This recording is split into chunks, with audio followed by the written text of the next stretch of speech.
Meanwhile, Florida Governor Ron DeSantis is taking a page out of Texas Governor Greg Abbott's book, sending migrants to Martha's Vineyard. A Massachusetts congressman says 50 migrants flown to Martha's Vineyard were lied to when they boarded the planes. A new report says the migrants crossed the Texas border, flew from San Antonio, and stopped in Florida before making their way to Massachusetts.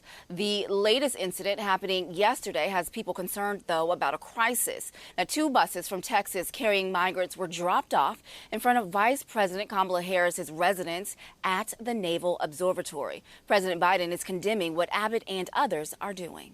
We're committed to fixing the immigration system. Instead of working with us on solutions, Republicans are playing politics with human beings, using them as props.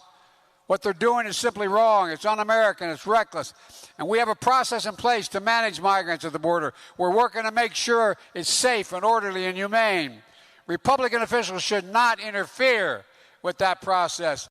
Democrats are calling for a probe into the origin of those flights and whether those migrants were lied to. It's very interesting because President Biden is right. They are absolutely playing with the lives of people. So NPR, they interviewed 3 of the migrants that were flown to Martha's Vineyard. One of the ladies, her name is, or she was identified as Perla. She says that they were lured from a shelter in San Antonio into a boarding plane with promises that they would be given work permits in Boston. She says that once they arrived, there was, of course, no work. They were just dropped off there. And it was sort of like a troll to Democrats because they said that Martha's Vineyard is a very wealthy place where President Obama vacations,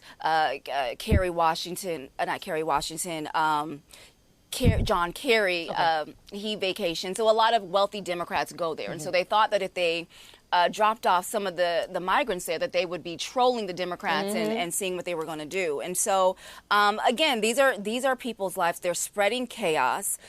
They are lying to people. The lady said, well, why would you go if you didn't have anything set up? And she said, well, if you have no money, no prospects, and someone of stature is telling you that they're going to provide for you in another town, get you a work permit and everything like that, so you're going to get up and go. And so now the same people who are in Martha's Vineyard, they have now been moved to a military base, given shelter, and Martha's Vineyard, to their credit, they came out and they donated water and food and everything to those people to make sure that they had what they needed.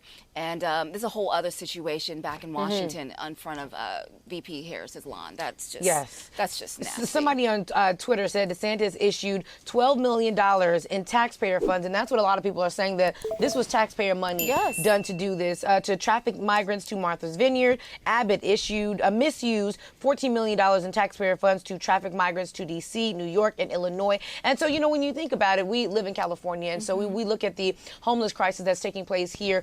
Not to say that people have been shipped here, but there are reports that because you think you're going to get a better life here in California, the weather is better, so you can't blame a person for wanting to seek a warmer weather, especially if you have to stay outside. But what I thought is so powerful that you said, and I was going to bring it up, is how the plan backfired. They thought that they were going to send these people to Martha's Vineyard, and everyone was going to be like, oh my God, all of these people are here, and then everybody's hugging, and it's a parade, and they were like, wow, we want to help you. How can we help? Because you think about people, the black people, the white people who have money, they want to be that savior. They want to be able to say, hey, look what I did. They want to be able to say, hey, I put my $1 million for all the migrants that came forward, just like how people help out HBCUs. They come in and they want to be able to say, I was the savior that saved the day. So this plan virtually backfired, I believe, because they wanted it to be a publicity stunt. And then you have all these wealthy people in Martha's Vineyard that were like, oh, this is just what I need to spend my hard-earned money on. That is exactly. They thought they were going